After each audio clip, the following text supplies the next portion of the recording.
As we wrap this up, I want to circle back in a way to the story that you opened with, the story of your daughter Kayla, and not necessarily dig into that specific one too much, but just a lot of the questions that people may have and the situations they may run into with healthcare directives, with medical intentions.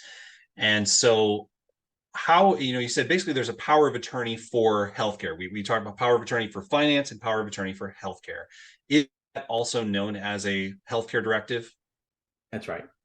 Okay, so that's one of the other terms for it. So, what are some of the uh, like actions you can take on behalf of someone where, let's say, they are in a coma, um, and you're acting on their behalf? What kind of power does that give you? So a medical healthcare directive, or I mean, it gives you the same powers that you would have if you were able to say the thing. So let's take the from its simplest form.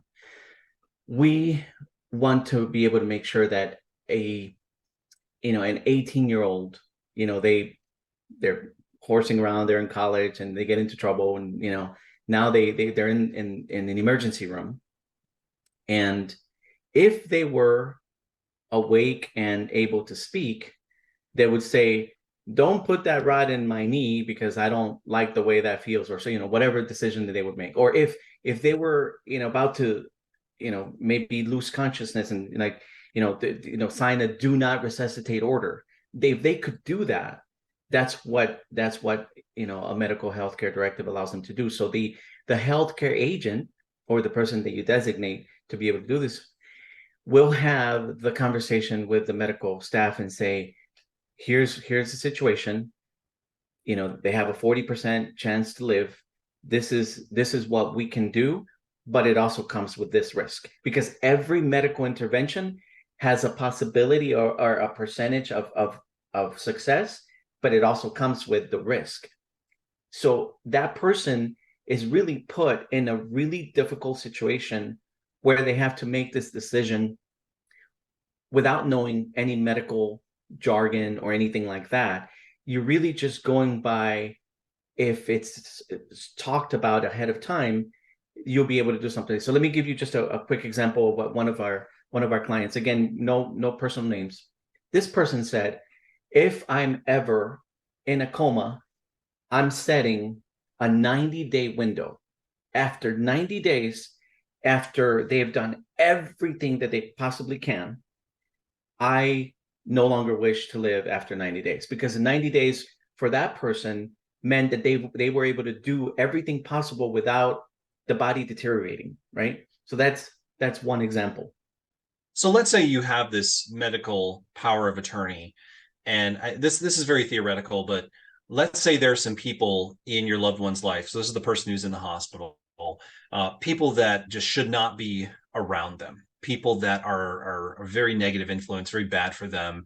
They can't be trusted. Can you actually limit their visitors when you have that healthcare directive?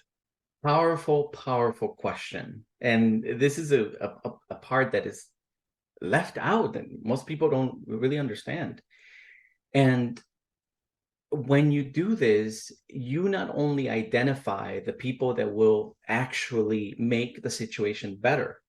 There are some people that in your field, they're so unstable, and emotionally or mentally or whatever, you would not want them involved in making these decisions, because they're gonna, I mean, it's gonna feel like chaos in that hospital room, right?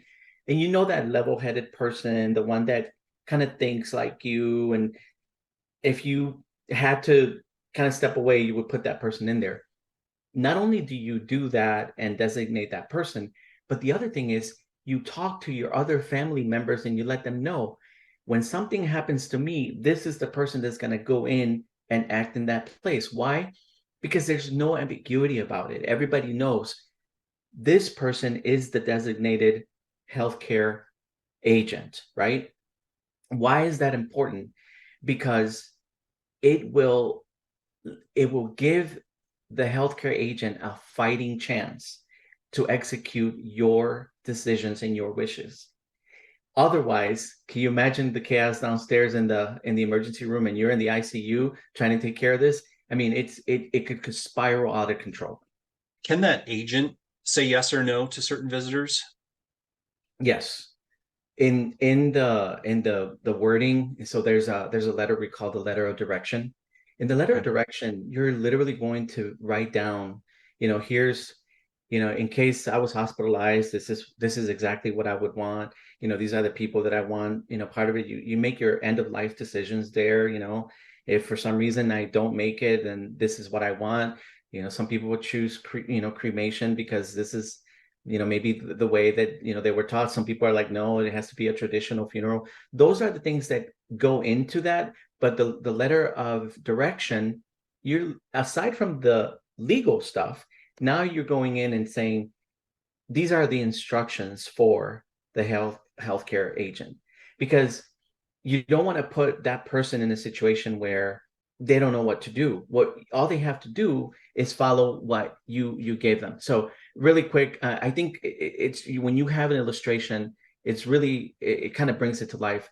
I've been asked by family members to accompany them to to the hospital where the doctor was going to give, and the doctor comes in and they say, I'm sorry, 3 months is all you have.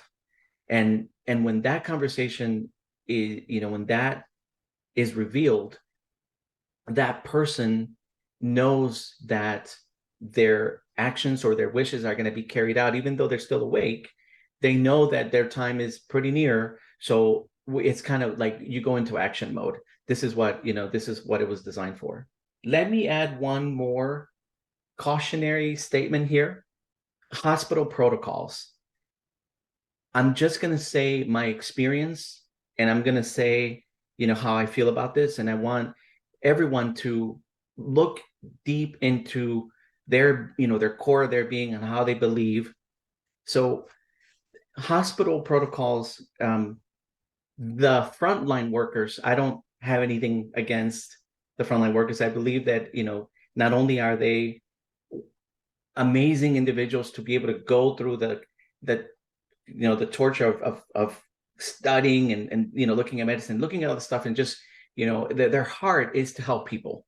And I'm not talking about the front line. I'm not even talking about the medical, the doctors.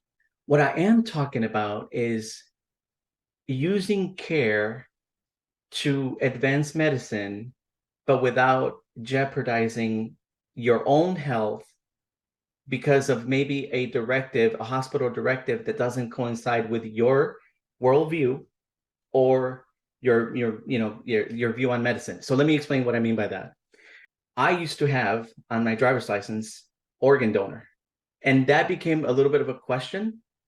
And what I was able to do is take it off the driver's license and put it inside the medical healthcare directive, meaning I still would love to see somebody being able to use my organs for whatever reason, but only once everything that is under my wishes has been obtained. And then, if God is eternal, He has everything under control, and I'm no longer here at that point. Only at that point will then my organs will be given to medicine. But that person takes control, and that person now has a way for them to exercise everything that they really want to happen, with their bodies and their medical care.